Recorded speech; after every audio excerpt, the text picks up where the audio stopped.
Ալենը Արցախցի լրագրողի հետ խոսելիս անուղղակիորեն ողջ արցախահայությանը մեղադրեց 2023 թվականի սեպտեմբերին չկռվելու ու Արցախը լքելու համար։ Նախ նշեմ, որ ես չեմ ասելու, թե արցախցիները ինչ պիտի անեին կամ չանեին շրջափակման մեջ գտնվելու ժամանակ։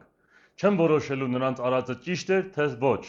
քանի որ ես ինքս ինձ իրավունք չեմ վերապահում նման դատողություն անել։ Այո, որպես հայրենադարձ ու հասարակ շարքային զինվոր ես պատերազմին կամավորագրվեցի եւ սկզբից մինչեւ վերջ մնացի հենց Մարտակերտի առաջնագծում, բայց այնուամենայնիվ ես այն նույն իրավիճակում չէի գտնվում, որում գտնվում էին Արցախում ապրող մեր հայրենակիցները, գրեթե 1 տարի շրջափակման մեջ լինելով։ Եվ առհասարակ չեմ սիրում տակ տեղից խոսելով նման կոչեր կամ արտահայտություններ անել։ Ես լինելով զինվոր այդ պատերազմում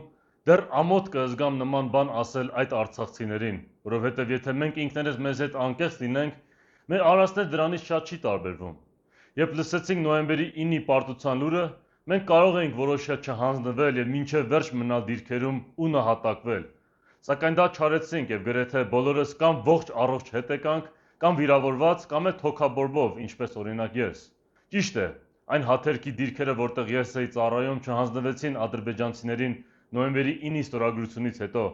բայց ամեն դեպքում ողջ Արցախը մենք դե ֆակտո կորցրինք հենց այդ ժամանակ։ Եթե մենք ուզենայինք որպես խորհրդանիշ նահատակվել, կարող ենք շարունակել մեր դիմակայությունը մյուս դիրքերի համար, եթե իհարկե նման գեներալ ունենայինք, ով մեզ նման հրաման կտար։ Սակայն չեղավ դա, եւ ճակատագիրը մեզ նահատակ դարձնելու փոխարեն որոշեց, որ ավելի ճիշտ կլինի մենք ողջ մնանք եւ կռվենք մի ուրիշ օր։ Այս ամենը լավ գիտակցելու համար մարդ պետք է ինքն իրեն հայլու մեջ նայի եւ տեսնի իր սխալները ու թերությունները, ուրիշներին մեղադրելու փոխարեն։ Այդ իսկ պատճառով ինձ համար զարմանալի է, երբ լսում եմ ինչպես են Ալենից կամ նրա նման մի ուրիշ վախկոտ սրիկայից հնչում նման մեղադրանքներ, քանի որ նա նույնիսկ թշնամու կրակած հրետանու ձայնը չի լսել մոտիկից։ Ավելի մեծ անհեթեթությունը այն է, որ նա նման մեղադրանքները հնչեցնում արցախցիների հասցեին,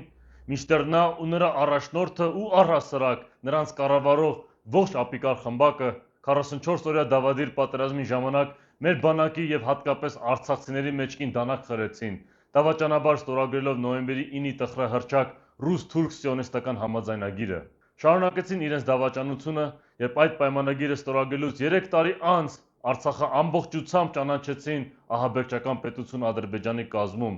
որը Բաքվի բռնապետին իրավական հիմք տվեց Արցախը ուժով հայաթափելու։